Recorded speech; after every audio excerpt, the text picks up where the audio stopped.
لوگوں اپنے پروردگار سے عاجزی سے اور چپکے دعائیں مانگا کرو، وہ حد سے بڑھنے والوں کو دوست نہیں رکھتا، اور ملک میں اصلاح کے بعد خرابی نہ کرنا،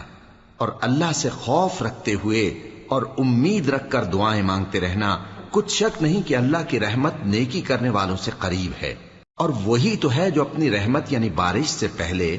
ہواؤں کو خوشخبری بنا کر بھیجتا ہے، یہاں تک کہ جب وہ بھاری بھاری بادلوں کو اٹھا لاتی ہے تو ہم اس کو ایک مری ہوئی بستی کی طرف ہانک دیتے ہیں، پھر بادل سے بارش برساتے ہیں، پھر بارش سے ہر طرح کے پھل پیدا کرتے ہیں۔ اسی طرح ہم مردوں کو زمین سے زندہ کر کے باہر نکالیں گے۔ یہ آیات اس لیے بیان کی جاتی ہیں تاکہ تم نصیحت حاصل کرو۔ اور جو زمین پاکیزہ ہے اس میں سے سبزہ بھی پروردگار کے حکم سے نفیس ہی نکلتا ہے، اور جو خراب ہے اس میں سے جو کچھ نکلتا ہے ناقص ہوتا ہے۔